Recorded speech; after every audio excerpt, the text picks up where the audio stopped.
My name's Gregg Braden, and I'd like to welcome you to this very special presentation of Missing Links, the deep truth of our origin, history, destiny, and fate.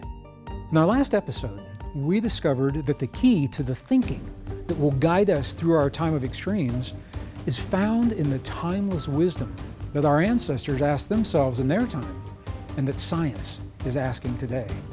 The question is simply this: who are we? Well, new discoveries are changing our answer. And as they do, they're changing the way we think of ourselves and the world. Today, let's zero in on some of those discoveries and what they mean in our lives. When I was in school, back in the 1960s and 70s, I was taught that the fundamental essence of matter looked like this. It looks like an atom. And the atom was a mechanical atom. It was little things moving around the thing, electrons moving around the nucleus. Well, today, the atom no longer looks like little things moving around the thing. It looks like this. There are fields within fields within fields, pulsing fields of energy. This is one of the ways that our thinking has changed very, very quickly. We now know that everything is energy. We now know that everything is connected. We now know that when we look into the universe, for example, that the stars that we're seeing that appear to be separate from one another aren't really separate at all. In this image that you're seeing, this is from the Hubble Space Telescope. It is an optical telescope. It looks at the universe much the way you and I would look through our eyes, and when it sees the stars and the galaxies, it sees them as separate from one another optically.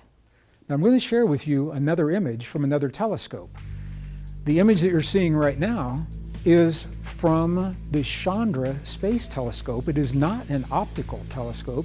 It senses energy. We're looking at the same place in space, but look how different this looks. All of a sudden, those stars and galaxies, they're no longer separate from one another. They're all connected.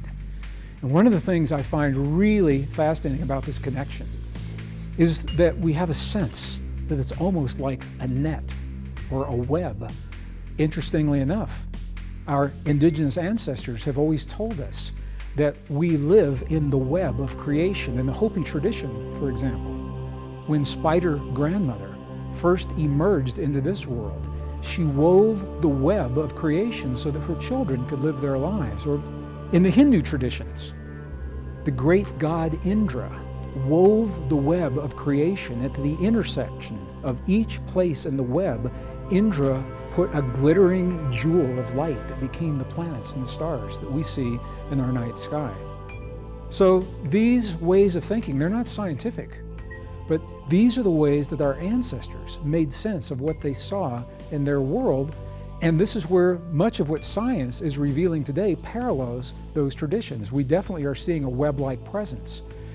When we think about one another, we've been taught that we're separate from one another, that we're separate from the world around us, and that what we do in our bodies, in our thoughts, feelings, and emotions has very little influence on anything beyond our own physical body, if that. But the new discoveries are telling us that's not true at all. The new discoveries are showing us that we are deeply connected, and in some ways the connection arises from fields of energy that we've only begun to understand in the late part of the 20th and now the early 21st century. The heart, for example. We now know around every human heart there's a field of energy. Now, this is a field that we can measure with conventional equipment. You can go to the hardware store and build your own detector if you know what you're looking for. So this energy, it's not the prana, it's not the aura, it's not the chakra. It may be related to the prana and the aura and the chakra, but it is an electromagnetic field of energy shaped like a donut. It's called the tube torus, and it extends between 5 and 8 feet from every human heart around us.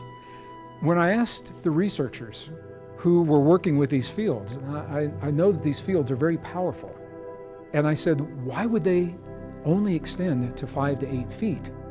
And the researchers said, Gregg, it's a good question. They said the 5 to the 8 feet, that is the limitation of the equipment doing the measuring. They said in all probability, the field that extends around every human heart is probably an infinite field on the quantum level. an infinite field from our hearts, extending into creation. And that means that what we create in that heart field is broadcast and in some ways influences the world around us. And that's the beauty of understanding the science that parallels these ancient traditions. We interact with one another every day through these heart fields. The new discoveries are telling us this.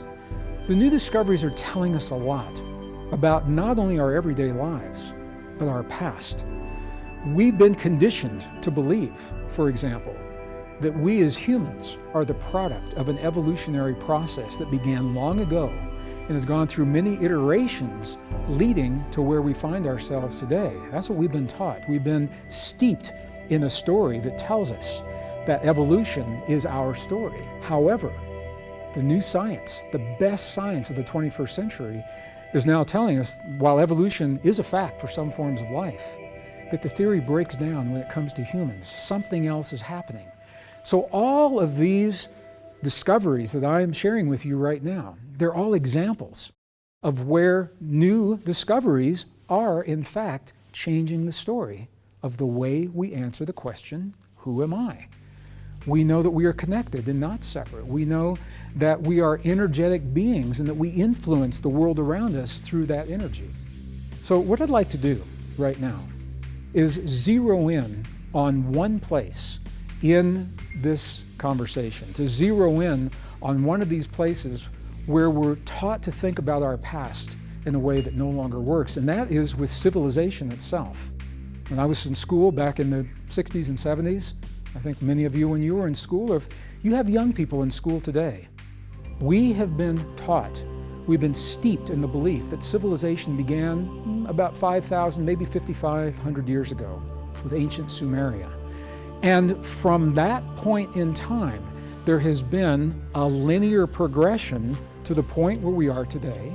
And we're taught that we are the most sophisticated civilization that has ever graced the face of the earth.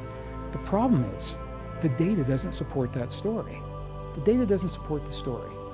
So what you're seeing on the screen right now is you're seeing an image of the line of history, the timeline of history that was being used when I was in school. And I asked my history professor, I said, what happened to the left of Sumeria? What happened before that 5,500 years? And I remember my professor said to me something very powerful. It triggered something within me. He said, don't worry about anything to the left. He said, that's not important. He said, history began, civilization began 5,000 years ago. And I said, what? I said, you mean we don't know what happened before that? I said, that's the place for me. That's where I want to be. That's where I want to look. And I have spent much of my adult life exploring the new archaeological discoveries that are now overturning these ideas of history and civilization and where we began. So if you will look to this chart, what you're seeing is the timeline of what we have been led to believe. You see ancient Sumeria, ancient Egypt, and everything, the Maya, the Inca, the Aztec, the Olmec, the Toltec, everything is more recent than that. Greece and Rome, as old as they feel to us, they are all more recent. I have personally had the opportunity now to document some of the new discoveries that are telling us that civilization is much, much older. For example, what you're seeing right now, this is an image of me in 2010 documenting a new site in northern Peru. And this site is rocking the world of history, of archaeology, because it is now documented to be the single oldest technologically advanced civilization in all of the Americas. In all of the Americas, it's older than the Inca, than the Aztec, than the Olmec, than the Toltec. It's older than anything in Mexico, older than anything in North America. It is called Corral. Corral, C-A-R-A-L, Corral, Peru. Corral is a mystery to us because we've been taught that civilization began 5,000 years ago. Interestingly, that's when this one ended. Corral collapsed 5,000 years ago, and what the dating now is showing us is that it thrived for 2,000 years before that. It's 7,000 years ago. So if this were the only place where the data does not fit the traditional story, Maybe we could call it an anomaly. But what's happening is there are so many anomalies that scientists and historians have set aside. And they said, well, these archaeological discoveries don't fit our story. We'll come back and look at them later. Now, there are so many discoveries to come back and look at that the discoveries are telling a new story. And that new story is what we're talking about right here. Corral was a technologically advanced civilization. It is about 150 acres, so it's a large site. 5 pyramids, 3 circular plazas like the one you're seeing in the image right now, and a tremendous amount of information in a non-written form. So they weren't using writing, but they were using symbols and geometry to tell us that they understood the cosmos and they understood their relationship to the cosmos. The astronomical markers that remain in Corral today are indicating relationships that were not even known in the Western world until the 20th century, yet this was 7,000 years ago. How did they know? Where did they get their information?